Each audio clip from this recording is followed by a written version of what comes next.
Ouais, mais le retour là, il est hard. C'est donc les répercussions d'une hospitalisation pour gastro-entérite. Là, il a tout sauf envie d'être là, hein. Tout pâle, épuisé. Non, les États-Unis, ça lui a pas réussi. Jusqu'à ça va être encore dur qu'on puisse le récupérer pour le prochain match. Moi, je l'attends pas personnellement si on se qualifie avant les huitièmes. Et ce, malgré le fait qu'il y a une hype par-dessus tout, c'est de le voir sous les ordres de Xabi Alonso le plus rapidement possible. Et nous verrons surtout s'il va retrouver son statut de meilleur joueur de l'équipe, puisque pour l'instant, je peux vous assurer que personne n'est à sa hauteur. Je sais pas ce qu'on a signé, mais voici la statistique qui est sortie. Gini Hussein est en tête de tous les joueurs du Real Madrid. En termes de statistiques sur les passes décisives, donc 31. Les passes décisives dans le dernier tiers. Je sais pas si vous vous rendez compte, il est défenseur à la base. Pour un nombre de passes réussies de 127 et 10 dégagements. Plus 6 de la tête. Ce mec est littéralement beaucoup trop boosté. J'ai par-dessus tout énormément kiffé la manière dont il a apporté ce surnombre au milieu de terrain. Je sais pas si vous vous en rappelez, mais ça m'a littéralement fait penser à quand Pep Guardiola avait utilisé John Stones pour apporter la supériorité numérique au milieu. Et il nous l'a clairement montré à tous, hein, qu'il a largement les capacités en plus de ça pour jouer sentinelle. Ce mec est beaucoup trop boosté, beaucoup trop prometteur pour la suite. J'ai hâte de le voir aux côtés de Rudiger quand il va revenir.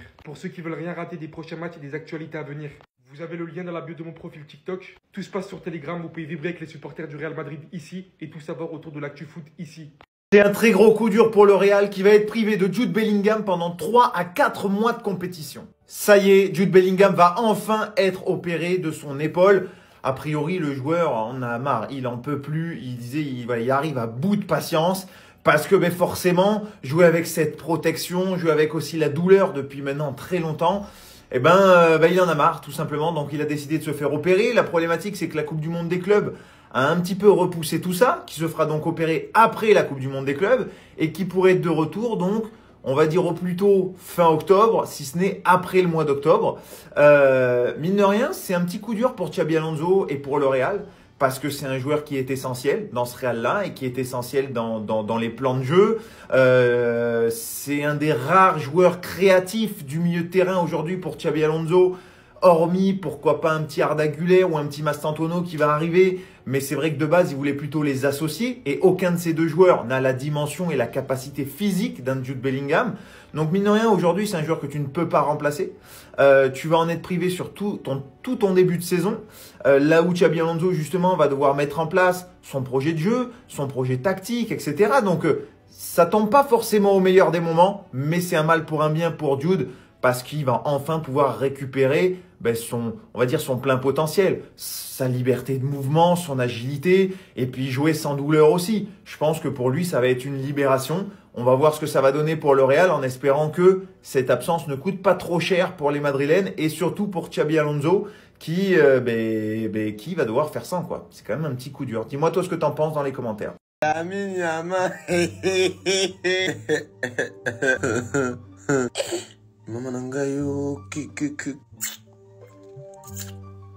Eh ben, j'attends le classico avec très grande impatience. Parce que manicure, cils, ongles, sourcils, tirage de langue, qu'est-ce que ça devient en fait? Que devient ce football? En fait, c'est pour ça que les rugbyman, ils me disaient, ouais, ce sport Ils avaient raison. Et après, on va dire encore l'étisme. Tu m'étonnes, des filles comme Polska, elles te répondent pas, elles t'affichent en pleine souris. Mais c'est quoi ces têtes, pardon? Vous pouvez pas être deux tismés. Hein? Je suis pas... quand vous me voyez, attention, hein. Comment osez-vous m'identifier sur des postes de Lamine Yamal? Qu'est-ce que vous voulez que je dise, en fait? Vous pensez que j'ai assez d'arguments? Les Catalans du chocolat, ils peuvent même faire des maquillages 9 de I. Ça, là, c'est très mystique. Ça faisait des années que je coffrais mes images dans ma galerie. J'avais un tas de collections. Les Barcelonais, c'était trop agacés en mode. Mais Papinière, encore une fois, tout gâché. Lui et sa piaf, on lui a pas prévenu sur les tismés en fait. Oui, Drixé, tu joues contre nous. Nous ne sommes pas en position de force. Au lieu de nous faire discret pour préparer mes trucs, Il y a un vrai problème au Real Madrid et c'est pas Mbappé. Ah, je vous ai eu, hein. Non, c'est pas lui le problème. Il nous faut un milieu de terrain créatif au plus vite. C'est urgent. Parce que quand tes défenseurs sont plus créatifs et arrivent à faire plus de passes direct vers l'avant que ton milieu de terrain, c'est que c'est pas normal. Je pense que juste Dean Hussein, c'est plus que Valverde, Tchouaméni et Bellingham réunis. C'est pas des blagues, je vais vous lire les statistiques et je pense que c'est même plus que ça. C'est une passe clé et 4 passes longues sur 6 réussies. Moi, ça m'énervait quand je voyais Mbappé décrocher et se prendre pour un numéro 10. Mais au final, je me dis qu'il avait pas tort. Parce que quand t'as un milieu de terrain comme ça qui n'est pas créatif, il a raison en fait. Avec Modric Modric et Arda Güler, c'est un peu mieux. Il faut lui faire confiance à ce jeune-là. Parce que j'en suis sûr qu'il peut réussir à nous combler cette lacune. Et heureusement que Xabi Alonso l'a forcé pour la signature d'un milieu créatif, un vrai organisateur. Parce que le Real Madrid actuellement travaille sur la signature d'un organisateur. Ça fait des mois qu'il le cherche et c'est le profil d'un joueur mobile qui peut créer, jouer entre les lignes et se connecter avec l'attaque. Donc en gros un profil comme Modric, comme Toni Kroos. Un vrai métronome sur le terrain sur lequel tu peux compter et qui peut distribuer. Moi je dis qu'Angelo Stiller, celui qui a été même recommandé par Kroos comme étant son successeur, bah c'est le meilleur. Pour l'instant on va se contenter de Dean Huijsen et de Trent Alexander-Arnold parce que j'ai l'impression que le Real Madrid les ont signés pour combler les lacunes quoi, vite fait. C'est toujours nul. La Coupe du Monde des clubs. Même devant ça, vous allez réussir à le dire. Tout commence à se tracer. Les affiches à venir, c'est la Ligue des Champions. Regardez bien ce qui va se passer dans les prochaines heures. Dans l'état actuel des choses pour commencer, si le groupe du Real Madrid et celui de City restent identiques, c'est-à-dire le Real Madrid reste premier de son groupe et City reste deuxième derrière Juventus, on se retrouve d'ores et ordre avec un huitième City-Real Madrid. Ceci est une première proba, mais on peut aussi affronter la Juventus si la Juventus perd contre City. Le tout est de savoir qui va encaisser le plus de buts contre son camp. Parce que derrière, le gagnant en plus de ça va très probablement affronter l'Inter Milan en quart de finale. De l'autre côté, Bayern-Chelsea, le tout sera de savoir qui va tomber contre les champions d'Europe derrière. Et ce direct en huitième également. De l'autre côté de même, on peut avoir du Juventus-Dortmund. Une probabilité où on retrouve aussi City-Inter Milan, Bayern-Atlético Madrid. Et là, dans tout ça, on parle uniquement des huitièmes et des quarts. Je vous laisse faire votre propre chemin et voir qu'est-ce que ça va être lors des quarts et de la finale. Et des demi-finales aussi surtout.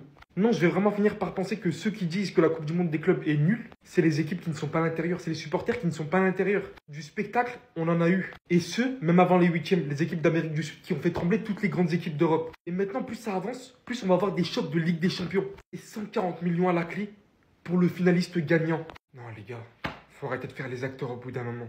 Pour ceux qui veulent rien rater des prochains matchs et des actualités à venir, vous avez le lien dans la bio de mon profil TikTok. Tout se passe sur Telegram, vous pouvez vibrer avec les supporters du Real Madrid ici et tout savoir autour de l'actu foot ici.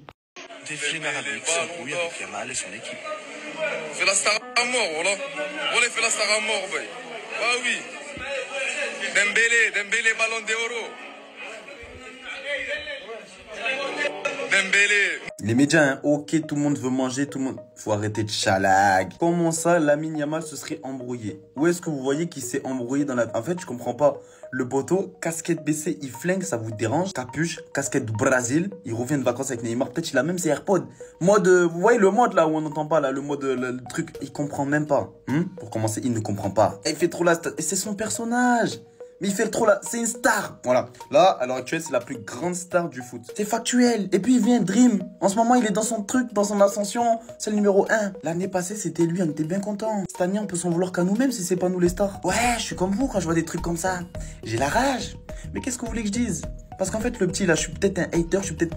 Mais il est trop fort. Il est mal fort même, je l'aime. Du moment où nos joueurs, au lieu d'être forts, ils préfèrent envoyer des invitations à Nelson Astrid. 17 ans, bague, il vient au Bernabéu, calme. On joue une deuxième fois haut, bah.